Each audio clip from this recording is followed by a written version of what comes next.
بسم اللہ الرحمن الرحیم۔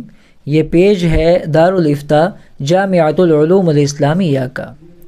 آج ہم اس بات کا پتہ کریں گے کہ کیا حب الوطن من الایمان والی حدیث صحیح ہے؟ سوال: حب الوطن من الایمان، کیا یہ حدیث صحیح ہے؟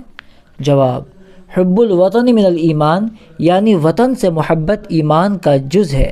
اس قسم کی بات عوام الناس میں حدیث رسول صلی اللہ علیہ وسلم کے طور پر مشہور ہے، جبکہ مذکورہ الفاظ کی نسبت رسول اکرم صلی اللہ علیہ وسلم کی طرف کرنا درست نہیں، اس لیے کہ محدثین نے اس روایت کو موضوع یعنی من گھڑت قرار دیا ہے۔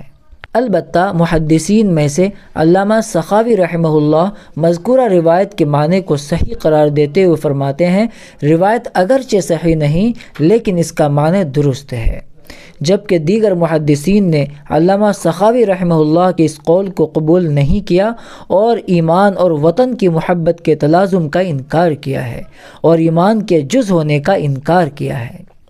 مذکورہ بالا تفصیل سے ثابت ہوتا ہے کہ وطن کی محبت کو ایمان کا جز قرار دینا اور اس کی نسبت رسول اکرم صلی اللہ علیہ وسلم کی طرف کرنا صحیح نہیں۔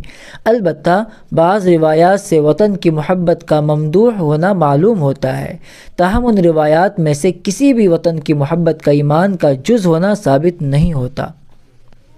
ہجرت کے موقع پر مکہ کو خطاب کر کے آپ علیہ السلام نے فرمایا، اے مکہ، تو کتنا پاکیزہ اور میرا محبوب شہر ہے، اگر میری قوم مجھے نہ نکالتی تو میں کہیں اور نہ رہتا۔ ہجرت کے بعد آپ علیہ السلام نے مدینہ منورہ کے لیے دعا فرمائی، اے اللہ، مدینہ کی محبت ہمارے دل میں مکہ کی محبت سے زیادہ فرما دے۔ امام بخاری رحمہ اللہ نے روایت نقل کی ہے کہ آپ علیہ السلام جب سفر سے واپسی پر مدینہ تشریف لاتے تو مدینہ کے راستے یا مکانات نظر آتے ہی آپ علیہ السلام اپنی سواری کو مدینہ کی محبت میں تیز کر دیتے۔